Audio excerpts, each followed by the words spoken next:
Welcome once again, everybody, to Blockbuster Mentality, the show where we dive deep into the world of cinema. I'm your host, Ben Secord, and today Dave and I will give our top 5 Oscar performances of all time. So sit back, relax, let's talk some movies.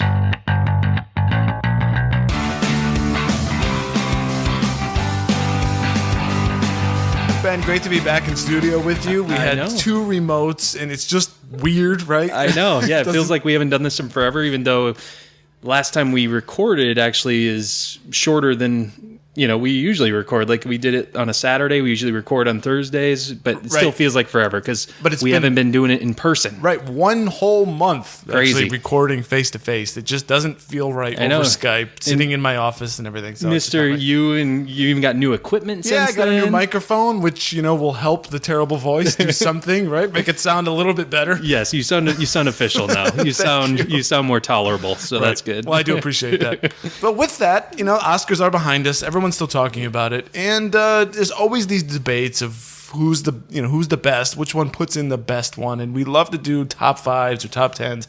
So we thought we'd do a top 5 best Oscar-winning performances. Yep. This covers actors, actresses in a lead, or supporting. So it's really just going through, and the ones, there's so many, and I don't know if this is the same for you, but for me, it almost just became a favorites. Because there's so many great ones. Yeah, it's ridiculous. It was tough putting this together. At the same time, it was easy knowing like there was at least 3 that I knew. Yeah, that's got to be on my list. I have the same. So. I kind of have. There's some that are just so iconic that it's just like I have to keep that on there. Yeah, there's a couple of performances that are very personal to both of us, I think, and those are just no-brainers. But you start looking around and like, well, yeah, that one was good, this one was good, and he did good job here, she did there. So yeah, when you're looking at what over 100 years of cinema, not that right. Although I will say I don't have really anything back into the 19 teens, but yeah, not so much. And but actually, you could though. Because there was the 90th Oscars, so we have 89 movies, right, exactly, or 89 years worth of actors to choose from. So we have 4 actors in each year, to choose from. So yeah, that's even though I think supporting came in the 30s or something. But anyways, a lot to choose from here. But yeah, we're more in our era. I'd say 70s is like our older films that we love, and then it kind of goes from there. It goes from there. Well, it's interesting because you've been an Oscars guy forever. I've just sort of used it as a reference and a guide, right? But this is our first year together doing this. Yep. We started. Our first show was in May of last year. Yep. So we didn't do the Oscars, and I really like it. I just like the idea of these debates, and we're watching the movies. We've gone through we went through 8 of the 9 Best Picture nominees and reviewed all those. And I just like these debates. This is very exciting. Yeah, I know. It's really cool. I love it. Yeah, I love because it's a time to celebrate movies, and it's just I just love this time of year. Yeah, you're gonna have your disappointments every single year. Hashtag La La Land. But you're gonna get those disappointments. But I just love the history of it, and just all the winners are now gonna have a part of Oscar history, and it's just a cool feeling to me. Yeah, it is cool. Kind of similar to like the Super Bowl. Wow, there's gonna be a new Super Bowl champion this year, and they're gonna go down in history, and blah blah blah. It's interesting to look back at each year because every year is sort of in its own vacuum, and then it becomes part of history. But every year, whoever wins in that year, it's kind of it's just subject to whatever's going on at that particular time. You can look back and be like, Halle Berry, are you kidding me? She's not really. Right, she didn't do anything before that. She hasn't really done anything. Not that actually, I didn't even see Monsters Ball, so it might have been an Oscar-winning performance. I don't know. But the point is, you look at that and you're like, that's weird. Yeah. But it might make you want to go see that movie. Yeah. And I think that's what, at least for me, when I was first getting into movies, that was my standard. What won Best Picture? And I start looking. That's how I started watching all of these movies. Yeah. Was they won awards, so you assume that they're good, right? Yeah, it's a great guide to go off of, just because you're going to get quality movie either way. Yeah, there's a lot of years where it's just like, how in the world was this? Did this win? Let alone was nominated, for Best Picture. You do have some of those, but we've got 9 this year, and which ones which we talked about last episode, which ones we think will win, and now we know, but it could be an unexpected, right? Where you're like, are you kidding me? Wait, this one's going up against this movie and it won? No way! Like I think it was. It's a Wonderful Life, I think, lost something else. Yeah, that was in your Best Picture snubs we did. And it's like, okay, you know, we're here in 2018, and for not just 2018, but for years, we're all watching It's a Wonderful Life a certain time of year because it is incredible, and nobody's watching the one that won. I don't even remember what it is. Yeah, yeah, I know. That's the thing. Yeah, you remember It's a Wonderful Life. You don't even realize what even won, you know, was against it that year. Right. So the point is, although it is a good guide, it is not the end all and be all. Exactly. Of movies, but you know. For actors and actresses, I think for sure, you're always going to get a great performance no matter what. If you're a winner, you turned in something good, even if you're not a great actor or actress. In general, you're amazing, but you did do something amazing in that film. Exactly, and some of these, I don't know if you were going through it. Some of them, like you wonder how they choose who's supporting and who's lead sometimes. You know, I was going through, I think, supporting actresses, and I saw Jennifer Connelly on there. She won for Beautiful Mind. Yeah. But in a supporting role. Like, how is she not a lead actress in that movie? Yes, I know she's supporting Russell Crowe. Yeah, Russell Crowe, but at the same time, she's a huge part of that movie is forefront. So it's like sometimes I don't understand just how, and even Viola Davis for Fences last year. You could have multiple leads in a movie, right? But they don't really do it that way. Yeah, exactly. I think is what you're saying, right? Yeah. So yeah, it's just interesting how the Academy does it sometimes, and you know, just is in even Anthony Hopkins. He won for Silence of the Lambs for Best Lead Actor. I think he has 13 minutes of screen time. He won as a lead? Yeah, he won as a lead. Now, Jodie Foster also won in that, didn't she? She won as a lead. No, she won the lead, okay, good. Yeah, she won. And a little fun fact, Silence of the Lamb is... Silence of the Lamb... Lambs or lamb? Plural, I believe. Silence of the Lambs. I know. That's this Ben. guy. Silence of the Lambs is one of 3 movies to win the Big Five, they call it. Best Picture, Best Screenplay, Lead Actor and Actress, 3-4, and Director. Who was the director? Yes. It's escaping me right now. It's escaping me too. I don't know. So whatever. Anyways, I shouldn't have asked that question. So yeah, the other one is One Flew Over the Cuckoo's Nest in 1975, and It Happened One Night, which is like a 30s movie. But oh, wow. Yeah. Cuckoo's Nest is one that maybe we should put on the list to do at some point. Yes. So, I concur. Yeah, that's one that I have not seen as an adult. I read it as a teenager in like English class or a literature class, and then watched the movie. But I was 15 and in school, not really paying attention. I mean, I didn't really get. Watching it now, I know I'll have a totally different idea. That's kind of how old I was when I first just caught bits and pieces of it on AMC or something. I just caught it on TV and I was just like sucked in, and ever since then it's been one of my favorite movies of all time. So one I keep revisiting and going back to. But let's jump into it. I'm ready to go. So again, this is supporting actors, supporting actresses, lead actor, lead actresses, just best Oscar winning performances. These are the definitive lists of top 5 performances. There's no other list that will. This is it. Yeah. So you don't have to go any further than this. And again, be sure to subscribe to us on YouTube and follow us on Twitter. Please do. We would love it. Yes, for sure. Well, I'm ready to kick this thing off. I want you to start, please. All right. My number 5 is J.K. Simmons in Whiplash. I'm very glad you picked that. That is in my honorable mentions. He didn't quite make my list, but great choice. He wins for supporting actor. I love J.K. Simmons. I think he's underrated. He's like one of those that would just put him in any role. Just throw him in a movie and he'll do great. I don't know if you've caught the Starz show Counterpart, which he stars in. No, I haven't, because that just came out, right? Yeah, I think we're on like episode 5 or 6. Or something okay, like that. Yeah, I want to check that out. He's so good. He plays in this one. It's not a big spoiler. He plays. He basically plays 2 roles. And if you watch him on screen, in one role he's this like sort of shy, sunken guy, and this other one he's this cocky jerk. And you see him, he can play the full range. And in this one, he is an abusive ass. I know. Right? Yeah. He is insulting. This is like You're talking about Whiplash. Right? Yeah, in Whiplash. Yeah. Okay, sorry, going on Whiplash. Yeah. He's like, this is like Full Metal Jacket level insults. Actually, I think it exceeds Full Metal Jacket because Full Metal Jacket just becomes comical.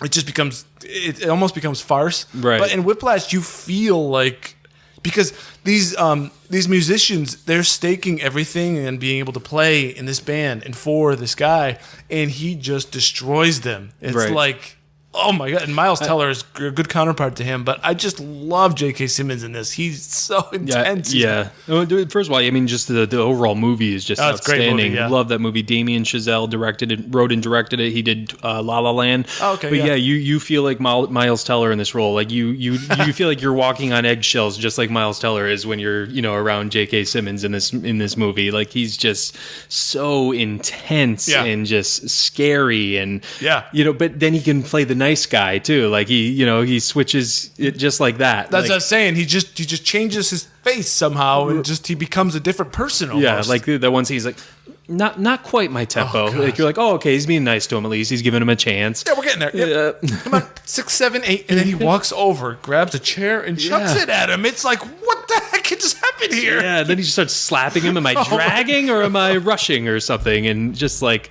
I was talking with a buddy at work, and he likes the movie, but he just can't get past. He's like, if you're a grown ass man, why you're not going to take it, from a guy like that. You're like, I would never, take that kind of abuse from someone, but. I was telling him, like, it's when you're really passionate about something and you want to, he's so passionate about being a drummer in this band, being a jazz player. It's just like you understand why he's putting up with it, because it's like he feels like this is his shot. Yeah. Like, this is, what he needs to do. Exactly. I mean, J.K. Simmons plays basically the gatekeeper to your future. And he's holding all of that power, Right. So you need his approval, or let him let you, allow you to pass through. And he knows he has that power, and he's got you by the balls, right? Right. And he's not going to give it up easily. Yeah. So Yeah, and Miles Teller is great in that movie. yeah, he too. really like, is. That's the best I like I've him ever seen. too. Yeah. I like both of those actors, but J.K. Simmons, I just love this performance. This really makes. I couldn't imagine this movie succeeding without J.K. Simmons doing what he does throughout. Not at all. You totally buy him as this guy, and it's great choice. I'm glad you had that, so we were able to talk about it. Yeah, for sure. All right, What do you got for number 5? My number 5 is another villain or bad guy. I guess whatever you want to call them. I guess mine is a little bit more of a villain. It is from 1990. It is Kathy Bates in Misery. Oh wow. Yeah, Kathy Bates in Misery. Saw this when I was, I don't know, 8, 9 years old. Probably a little too young for this movie, but Opposite James Caan. Opposite James Caan, Misery, Stephen King book. But yeah, again, so intense. She's able to flip that switch as well to play this like kooky, like just weird lady. Oh no, you I don't even remember what she says, but she like says like these little lines that old ladies say. I forget.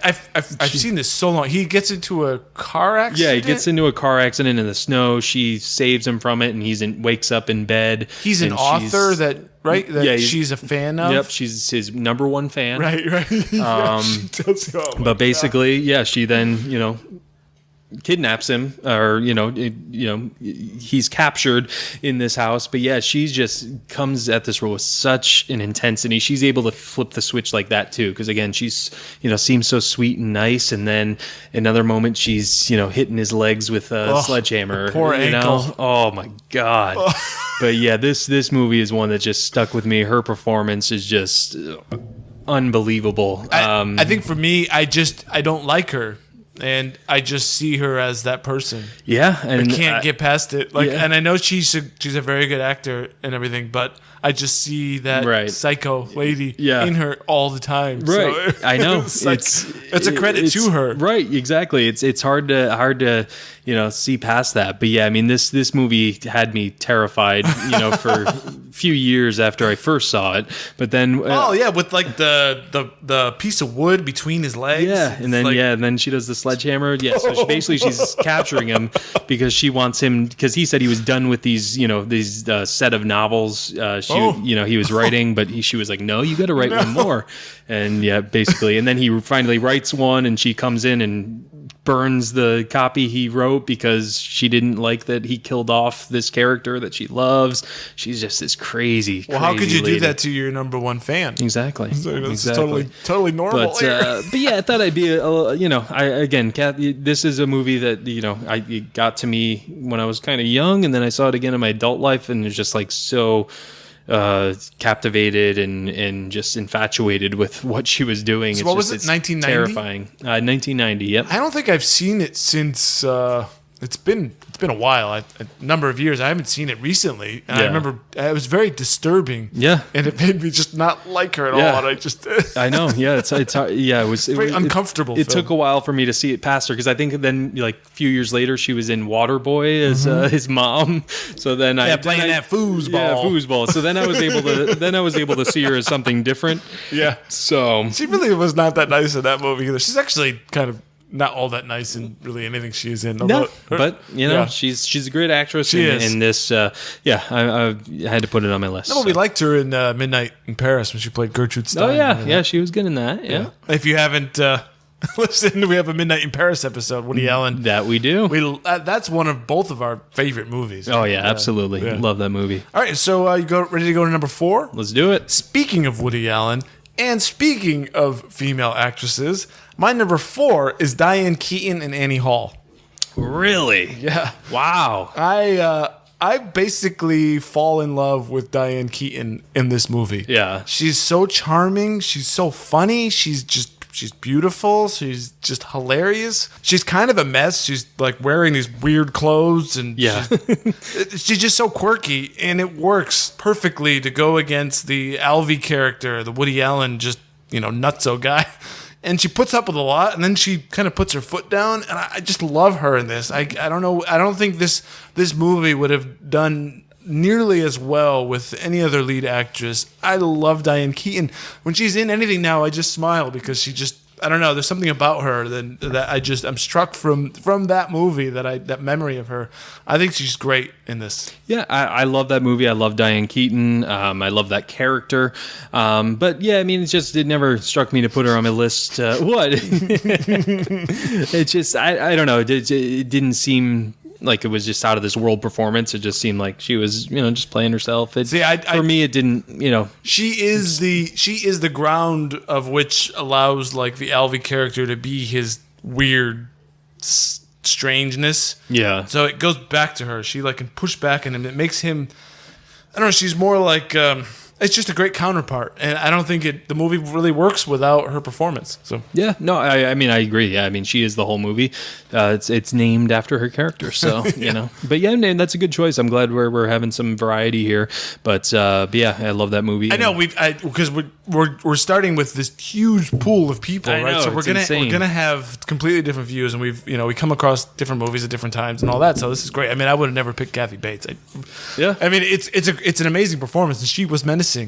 But it made me hate her, so no, I won't pick her. Hey, I'm glad. I'm glad we differ in opinions. I will take Diane Keaton, and I will have her. Yeah, come right. You want to play? Get some lobsters with her and play around. See, wasn't that funny? It was funny. Okay. Woody Allen wrote it, but I'm sorry. That was a great choice. It was a great choice. I'm not knocking on your choice. I'm just giving my opinions as well. That's fine. You're allowed to disagree to an extent.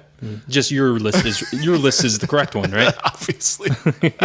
So what do you got for number 4? My number 4 is another one you probably will not have, especially since you already said you haven't seen it since you were a kid.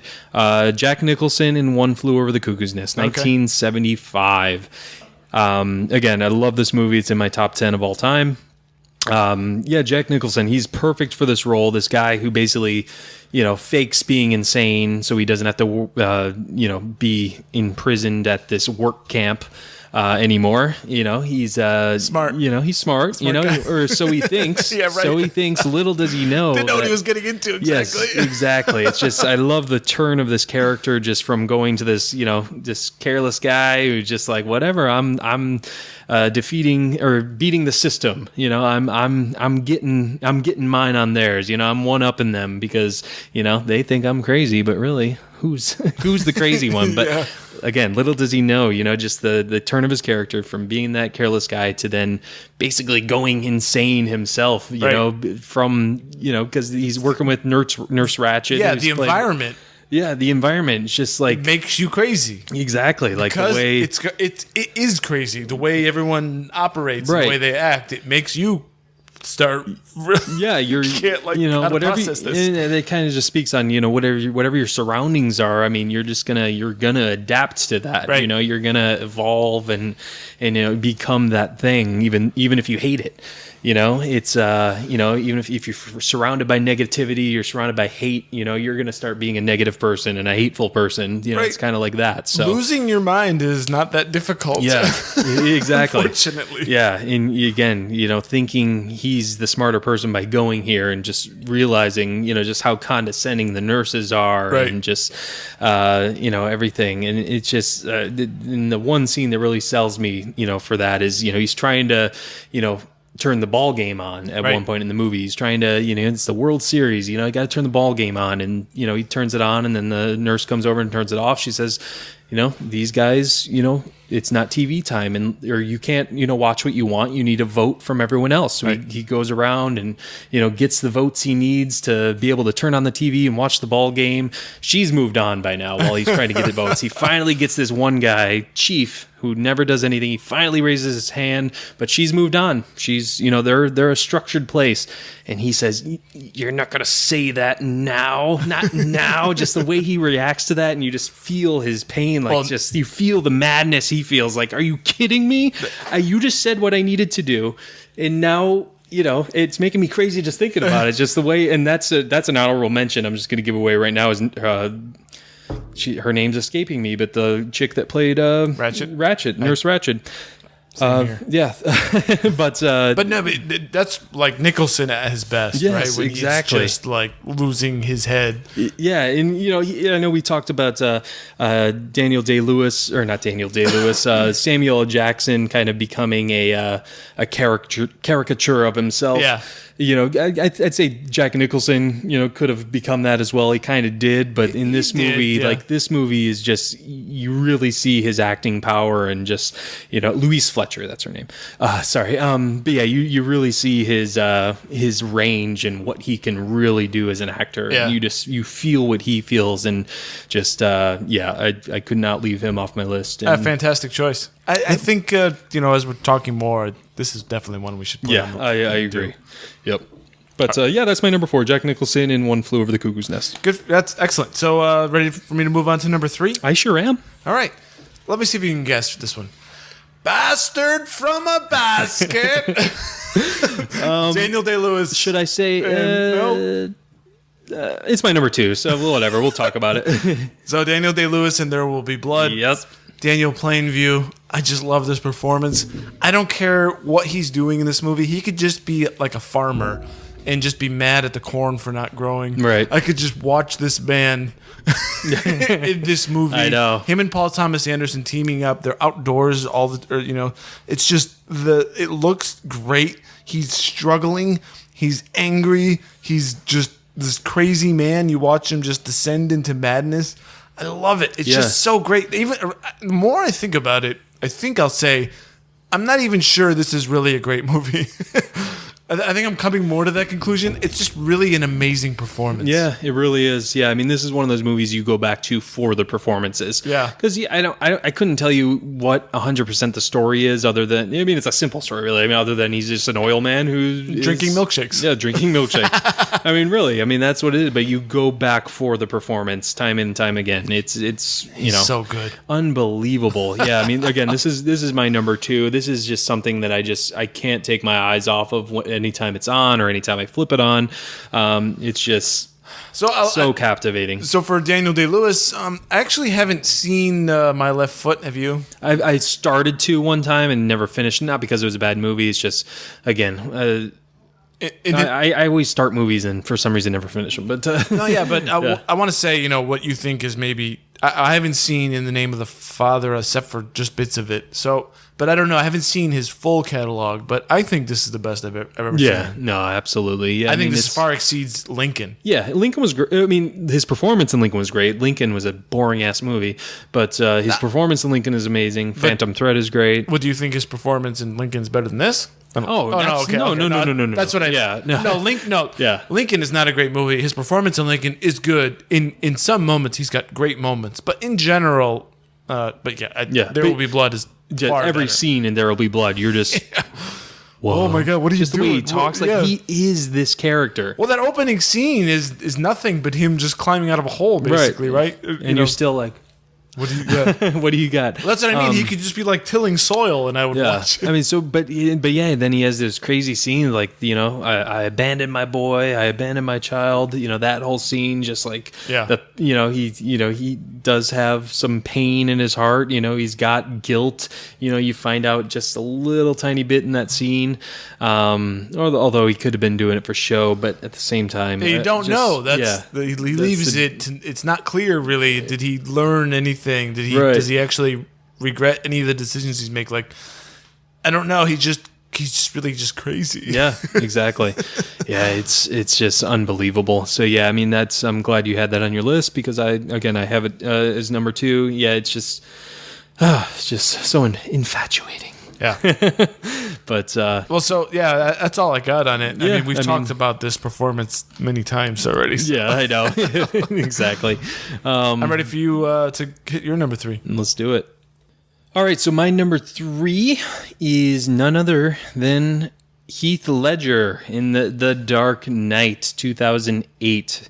Not on your list? No, not on my list. Excellent All right. choice. Yeah, again, this is what I was talking about earlier. He's really the lead in this movie. I mean, Pretty much. Yeah. he has so much screen time, and yet he got supporting actor for it after his death, unfortunately, which I think he would have gotten it either way because this performance, my God, again, talk about menacing. Seems like a theme, and a lot of these seems like we're picking our villains or bad guys or just Yeah. not good people. But I think I had J.K. Simmons and Daniel Day-Lewis. You had Kathy Bates. Yep. And now Heath Ledger. Now Heath Ledger is the Joker. Just just what Heath Ledger brought to this role, just what the choices he made with the voice and his mannerisms, and he was this character. Again, you'll find a theme in my list, which should be a theme in all Oscar winners. Is they're not just this person playing another person. They are this character, and that is 100% what Heath Ledger did. No, you're absolutely right. I mean, even though the movie is Batman, it really is all about the Joker. From the opening scene, right? This is all about him. And Heath Ledger, wow. Yeah. I mean, too bad that, it seems like there's a connection here between this role and, unfortunately, his death. Yeah, really. I mean, because the way he prepared for this role, just locking himself into a hotel room and being so isolated and really getting into this character, and it cannot be healthy to do that. And there's that, I guess a couple of the scenes he actually filmed on his own. Yeah. And he came up with his own costume, and he I mean, this is full method. Right. Just insane. Yeah. He basically lost his mind on this role is I know. what it sounds like. No, 100%. Yeah, I mean, it's just insane. But yeah, I mean, just when he's telling, he tells 2 different versions of how he got these scars and the way he, tells it. One he's telling to a guy, this gangster guy, he's trying to be more menacing. The other he's telling to a woman, so he, alters the story to, Sort of theme from about his mother, right? or his wife was the first one. Or no, his wife was when he's talking to Maggie Gyllenhaal. Like that's how he got the scars because he, didn't want his wife to feel bad. Right. And then the first one was his father took a knife on his mom, and why so serious? Mm-hmm. So he's being more He's hard and telling a more gruesome story. genuinely terrifying. Yeah, in and it's just parts of this movie. Yeah, absolutely. Like, you just are so uncomfortable that such a person could exist. And the Joker, the previous versions of it, even we just talked about Jack Nicholson, who was a great actor.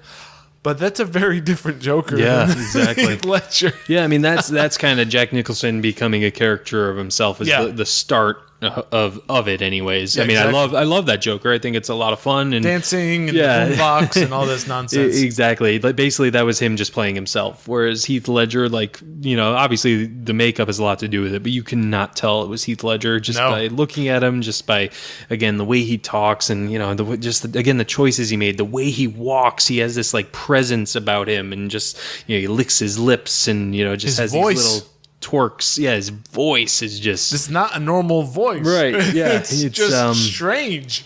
Yeah, and I guess he modeled it off of some musician, Tom Waits. Oh, okay. And there's this interview from Tom Waits, like from the 70s or something, and it's like, oh my God, that is the Joker. Like Really? that's who we based that voice off of. Oh, It's that's insane.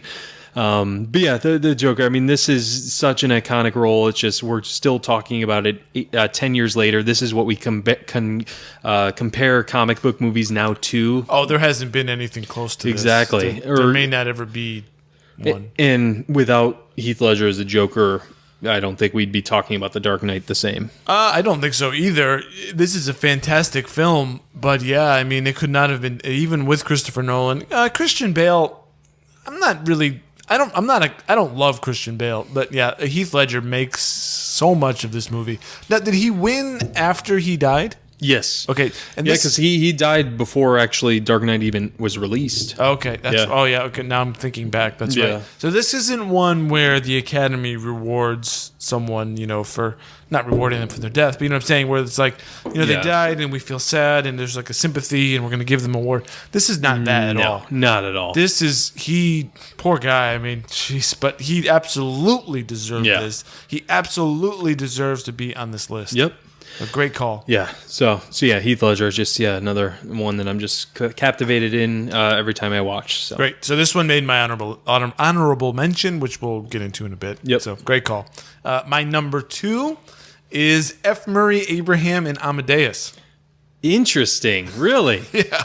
Have you seen this film? I have not. Well, maybe this one's gonna make because our list. I've heard this is actually I downloaded. I had to take a trip to Michigan last month, and I had downloaded this because I was like, I want to finally watch this. I still haven't gotten around to watch it, but really, it's that good, huh? So if Tell you me. haven't seen it, it's hard to say. Here's what I'll say about his performance in this film.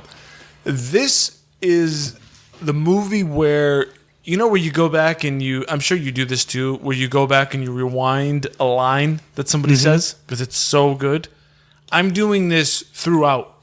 Now, is it is it the writing or is it? It's the performance. Really? He'll just sit there and just describe a scene or in a scenario, and it is like you are transfixed by what he's saying. Really? He is incredible in this movie. I think Amadeus won Best Picture, Yep. and then he won for Best. Is it supporting or lead? He won Best Actor. So lead. So Okay, lead, yeah. Well, although he doesn't play. Well, it's about Mozart. Tony or Tom. Hale? Yeah. I forget exactly. Yeah, but No. Holt. Oh God, I'm horrible. it's all right. I know. Yeah. I the guy's face is in my. But Yeah, I can picture it and he everything. plays Salieri, anyways, and it's basically he's a religious man, and he knows he's a contemporary of Mozart, and he is cursed by two things. He is cursed by being mediocre in the music that he composes. He's another composer.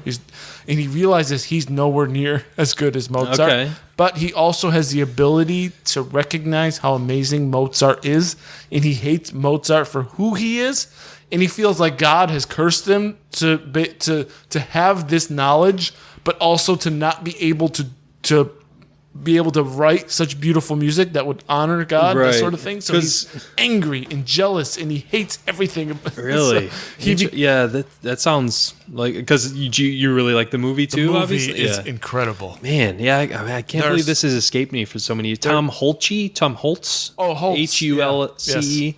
Holtz. I don't know. Holtz. Tom Holtz. Yeah. I don't know how to pronounce So it. F. Murray Abraham. Okay, so is it him like telling the story? Yeah, he's Okay. narrating. Yeah, he's narrating. He's an. So the movie starts as him as an old man confessing to a priest, Okay. and he's like in an old folks home, I guess.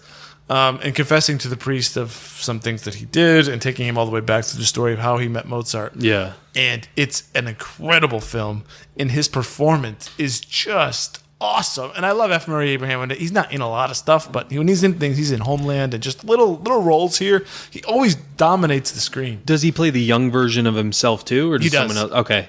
So, I mean, does he have like emotional scenes? Like, is it like, yeah, okay. It's great. It's just and he's like, I assume job. He's like jealous of him. He's and jealous. And there's like is Mozart just not a good person too? He's just, Mozart is like a genius at writing music. At least I don't know what the real story is, but in this movie, he's like a child. He's an idiot. He giggles and like runs around and slaps girls' butts. Well, and I also see that famous scene with him like farting on everyone. Like, exactly. He does like stuff like that. He's like an adolescent, but then he'll go and write the most beautiful music ever written. It's like effortless to him. Yeah. And then so the Salieri, the F. Murray Abraham character, is like, what the heck? I'm like. Because he says this assumption that God is in control of what's going on. So, he sees the ability to write that kind of music as like a gift from God. So why don't I have that gift? I believe in you. I'm an adult. I'm not being an asshole. Well, I'm not like an immature jerk. Why are you not letting me be able to write this beautiful music and giving it to this ape, basically? Yeah. Okay. Well, so this could be a movie we could analyze, right? I would do it definitely in a heartbeat. Yeah, for this. The performance is so good. Yeah. Okay. Yeah, I'm definitely gonna have to check that out. Yeah, you've sold me 100%. I mean, because again, I've heard great things about it, but yeah, now you talking about it, really, I'm probably gonna watch it this week now. Please do, and then maybe that could be our episode in like a couple of weeks. Yeah. So. Hey, folks, you heard it here. Look at that. We're making plans. This is how we decide what movies we're going to talk about. All right. So I don't want to say too much more on it because to spoil anything. Yeah, no, okay, definitely not. And then your number 2 was Daniel. Yeah, my number 2 was Daniel DayLewis. So keep talking, my friend. What's your number 1? My number 1, which will probably not surprise many listeners to the show, is Robert De Niro in Raging Bull. Never heard of it. Well, this is actually the first show I did. Yep. Right? Back in May. On the Raging Blockbuster Bull. Mentality. Yeah. 2.5 hour long show. It sure was. Probably could have gone another hour. Yeah, right? seriously. Yeah, it was fun. But so 1980 he wins Best Actor. I just, in my opinion, this is the best performance I've ever seen in my life. It's arguably the best single performance of all time. He's so good. He transforms his body for this movie. He transforms just like who he becomes a different person within the span of this 2-hour movie. And I'm always left at the end of this movie just with like this well of emotion that I can't even really. I'm like sad, I'm angry, I feel loss, I feel disappointment, but yet somewhat of a bittersweet. At least he did something. I don't know. I just love Robert De Niro in this. Yeah, I mean, not saying you could put anyone else in that role, but it still is. Even without him, it's still a captivating movie, and it's a great filmmaking by Martin Scorsese, 100%. Oh, brilliant direction. Yeah, but I think De Niro. They collaborated heavily on this movie. Right. This wasn't just he was handed a script sort of thing. Right. Yeah. I mean, this is. I kind of cheated a little. I knew you would have this, so I wanted to have a little more variety. I didn't include him. He wouldn't have been my number 1, but yeah, I mean, this you can't argue. This would have made your top 5. Oh yeah, absolutely, okay. Yeah. Jesus. So I cheated a little. Sorry, folks. No, you got to do that because I do. I wear certain things I wear on my sleeve, and the performance of Robert De Niro in Raging Bull. I love it so much. This movie made me love movies. Yeah, I mean, I would say that to agree for me too. Just it made me appreciate that it's an art form. Yeah. Like this is art. So I mean, yeah, I totally agree there. And again, talk about just having a presence, like just the presence De Niro is able to convey in his performance is just amazing. Larry, I'm gonna eat your dog. I got no choice. Come on, honey, let's be friends. Let's be friends. When he charges in and beats up Joe Pesci. Oh man, just heartbreak. And just when he finally at the end when he's in prison and just like bashing his head on the wall animal. And just like I'm not an animal. You just feel that, and even just what he became. Now he's in his own version of a ring at a comedy rundown comedy nightclub. It's so pathetic. Shadow boxing, doing this terrible rendition of Marlon Brando on the waterfront. Yeah, you go through this whole, you root for him, and then you hate him, Yeah. and then you feel sorry for him, and you want to help him, and it's like exactly, just the journey you go on with this guy is just unbelievable. Like, it's such an emotional roller coaster, and 100% of that has to do with Robert De Niro's performance. Robert De Niro, you might be listening, and if you are, please turn in a great performance. One more. We need one. Maybe The Irishman is it. I don't know. I'm pretty sure he's known to tune into amateur podcasts every once in a while. I'm pretty sure that's in his biography. That's how he fills his day. Yeah, right? Yeah. absolutely. That's in his. That's in the trivia section of IMDb. So, Perfect. So yeah, Mr. De Niro, we love you, and continue supporting the show. Hey, and if anybody's listening, if you've got a spare 2.5 hours, please listen to our Raging Bull episode. It'll be worth it for you because this is an incredible film. Yeah. And the performance is so good. Unbelievable. Yeah. So yeah, I'm glad. I knew you would have it. So Of course. Again, one that I thought you would have, which I'm kind of surprised you don't. Okay. It's not in your top 5 at least. My number 1 is. What am I, a clown? Do I amuse you? Amuse you. Joe Pesci in Goodfellas. Again, kind of shocked that this is not on your list. Okay. Well, it might have made it in another life. In another life. No, let's just put it this way: if we were doing a show, say a number of years ago, when I was obsessed with Goodfellas, So you just kind of run Casino, burnt out on it a little. Not burnt. Yeah, I think the Scorsese. Yeah, I think I watched those movies so much, and they were so much a part of my movie liking identity. I've almost like discounted them in a sense. That's kind of how I feel like with like Star Wars and Indiana Jones. Yeah. Like it's like, yeah, of course, those are just my favorites. Like whatever, let me just brush those aside for now. It's just like your family almost. Yeah, it's like part of your family. You're just Well, like, it's oh, like- that's my brother. No, I don't have to hang out with him right now. Yeah, it's like obviously. Yeah, I love you. Whatever. Well, this one did make my honorable mention, and I think we were talking about this movie in a few episodes ago. I'm not sure what it was, but you were almost like Goodfellas is more of a Joe Pesci movie Oh yeah, than a De Niro or Ray Liotta. movie. Yeah, yeah, it really he's is. so good in this movie. I know. It's great. Again, it's just another. I think. Let's see. This is 1, 2, 3. If you count Daniel Day-Lewis, this is 4 bad guys on my list. It's just I don't know. Just for some reason they just stick out. But yeah, Joe Pesci in Goodfellas is just again just. Well, I want to say he's a this. Yeah, go ahead. Well, because here, this is yours, and I'm jumping on That's it. all right. I keep it away, and then you talk about it, and I'm like, I want to just keep going. So, but like you said, he's not even really a villain. He's not really scary in a sense. He's really just a psychopath. Psychopath, sociopath, whatever. Yeah. Yeah, which you don't really get in some of these other ones. He's like the guy you hope to never come across in your life. Because if you do, you could end up dead by just any interaction with this man. Yeah. And that is so visceral in this film. I don't even want to look at him at sometimes in this movie because he is just terrifying. I mean, talk about we talk about walking on eggshells with J.K. Simmons' character. You never fear for your life with him. This is nothing. I'll take a Joe slap in the Pesci, face. just shoot me for no reason. Yeah, exactly. Like this guy can bust your balls. If you bust his balls once, you could be dead. You know? Can't say nothing to this guy. Yeah, like good God, like it's just insane. Like the whole movie, you're on edge anytime someone says something to him. Especially, I mean, a lot of it, it's made fun of a lot. It's parodied a lot. But that "Am I a clown? Do I amuse you?" scene, like even Ray Liotta's like, whoa, and then he finally realizes he's just joking. Nobody wants to do anything, and then they're laughing like. But Ray Liotta is like scared at him at first because he knows that what Joe Pesci is capable of and how crazy he is. Any Like, moment, the guy just loses his mind. Exactly. He's like he has to like dominate everything. Yeah. He has to dominate you, and if you put up any resistance, he takes it as this horrible insult to him. It's like.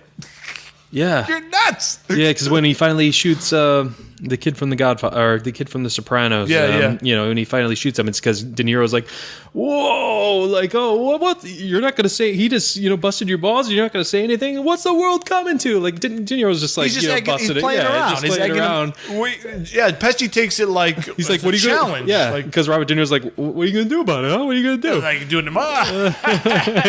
Yeah, and then Joe Pesci decides He throws down some money or whatever, and he just shoots him. And then De Niro's like, Well, I didn't mean kill him. You're digging the ditch. You're digging the hole. How's that? Yeah, what a conversation that is. You're digging the hole. My favorite though is. Oh, I like this painting, because one dog faces the other way, one dog faces the other. Love that. Yeah, one dog go one way, the other go the other way. But yeah, Joe Pesci. I mean, it's just good. so iconic, such an iconic performance. And Mama Scorsese. Mama Scorsese is Joe Pesci's mom in the movie. So yeah, it's just so iconic. It's one that's parodied so much, and is made fun of a lot, but or is not made fun of, but is just made referenced a lot. So you kind of forget that how good of a performance it actually is, just because it is parodied so much. Yeah. So I cannot argue with this. This is just insane. So good. So, Joe Pesci's amazing. Actually, Joe Pesci, I don't think he won anything, but well, no, go ahead. No. He's good. He's just great. I love Joe Pesci. Yeah. Yeah. That's our list. So we're gonna give some honorable mentions as well. Real quick. What was your top 5? So I had J.K. Simmons in Whiplash, Diane Keaton, Annie Hall, which Ben had a problem with. Number 3 was Daniel Day-Lewis, and There Will Be Blood, Bastard from a Basket. Number 2 was F. Murray Abraham in Amadeus, which we're going to do now. And the number 1 performance of all time, of course, was Robert De Niro in Raging Bull. Yep. All right. So my number 5 was Kathy Bates in Misery. Number 4, Jack Nicholson in One Flew Over the Cuckoo's Nest. My number 3 was Heath Ledger. Well, Cuckoo's Nest we want to put on the list as well. Yes, absolutely. So yeah, Cuckoo's Nest and Amadeus. Number 3, Heath Ledger in The Dark Knight. Number 2, Daniel Day-Lewis in There Will Be Blood. And my number 1 is Joe Pesci in Goodfellas. Brilliant. So there were several that I had to leave out, which pained me to leave out. Yeah. And I know you had some as well. So what were some of your honorable mentions? So I stepped on my words just a second ago on Joe Pesci saying he won, but what I meant was Marissa Tomei and My Cousin Vinny made my honorable mention, and Joe Pesci in that. I don't think he got anything for that, but that was what I was going to say, and I was holding back. He was really good in that too. I love him in that movie. He's great. I just love My Cousin Vinny. I know. I don't know what it is about that movie. I don't know if it's just those two actors together. I think that's probably it. Yeah. They're so good. And we get Ralph Macchio as well. Yeah, Ralph Macchio. The judge is pretty good in that too. Oh yeah, the 2 Utes. 2 Utes who played say what? Herman Munster in The Munsters. Yeah. So and I obviously had Joe Pesci in Goodfellas, as I mentioned. I had, which I think you'll appreciate. I had Robin Williams in Good Will Hunting. Yeah, that was in my honorable as well. Oh, good. I had Frances McDormand in Fargo. You remember? Yep. Margie Gundenser. Hey, Marge, it's gonna be a cold one today, Marge. I love you, Margie. And then I had Casey Affleck in Manchester by the Sea. That's. I don't know what about this movie. It's another movie we need to do. I don't know if I want to. This movie makes me cry from minute 3. I know. I don't know. I think it's Casey Affleck. He doesn't even really seem to do a lot, but I feel everything, and I relate to this character, which by all rights I should not, because I'm not him. I'm not a maintenance guy. I didn't accidentally kill my family. Or ruin my life. And really? I haven't, not yet. But the guilt that he carries, and that sense of punishing yourself for bad things that you've done, and just refusing to be happy because you need to make payment. I love that from him. I think he's fantastic. Yeah, and he just has such pain in his eyes, and it's just, oh man, great choice. What do you got for honorables? My honorable, obviously, Robert De Niro, Raging Bull. One that really pained me to leave off, which I could replace a lot of these with him. Christoph Waltz in Inglourious Bastards. Good job. You could have put him in Django as well. Yeah, right? Django, but Inglourious Bastards for me, just because of because he took me by total surprise for that one. Great call. Which I know you're not, too fond of this movie. Forrest Gump, Tom Hanks. I think, I don't know, just he's just him talking to the grave in that one scene alone for me sells his performance in that. Yeah, anyone can talk in that accent, but just, I don't know. I think Tom Hanks, I just love Tom Hanks. He's the everyman. Well, I kind of knocked him on the post, and I kind of knock him on some of his recent roles. like the Da Vinci series is really nothing yeah, I mean, special that's- there. But to play kind of a dimwit and to pull that off, I mean, I cannot knock the performance of Tom Hanks and Forrest Gump. I agree. Anthony Hopkins, Silence of the Lambs. Great call. 2 I mentioned at the top of the show. Viola Davis in Fences. Have you seen Fences? Have not. Man, her performance alone is worth just Really? checking out that movie. The movie's meh, but her just What about her Denzel? scenes. Denzel's okay. Is he doing that? Oh, of course. Of course. Yeah, Denzel's Denzel. Yeah, it's just- The last half hour of the movie just stopped because it's stupid. Jennifer Connelly, again, in Beautiful Mind. Oh, yeah, good I call. loved her performance in that. Javier Bardem in No Country for yeah. Old Men. Oh, I don't know why that didn't So make my menacing. mind. And then again, J.K. Simmons in Whiplash. Oh, nice. So, yep. There we go. What a great list. Yeah, I know. know. What a bunch of amazing performances. I want to you know? watch all. What do we have? 9 total movies on this list. Yeah, Yeah. or something like that. But yeah, I definitely want to go watch all these movies now, especially Amadeus. I'm looking forward to watching that now. Amadeus and Cuckoo's Nest. Those are. Yeah. Let's lock those two in. Yep, lock them in, folks. You heard it here. All right, folks. Well, that is it for us. As always, follow us on Twitter at BlockbusterCast. My personal account is at BCCord. I'm at Dave_Quist. Oh yeah. Yeah. Subscribe to us on YouTube. Leave reviews for us on iTunes. We would love that. That helps us a lot. And that's it. This is a lot of fun. I love the Oscars, and I'm glad we were able to give our favorite performances, Oscar-winning performances ever. Absolutely. There's some that weren't even, some that weren't even nominated. They were great performances. So it'd be interesting to explore, other like performances. Performance snubs. Yeah, there's definitely. probably a number of them there. Definitely. All right, folks. Well, that is it for us. As always, for Davo, I'm Ben Secord, and as always, grab some popcorn, grab some snacks. We'll catch you guys. At the moment.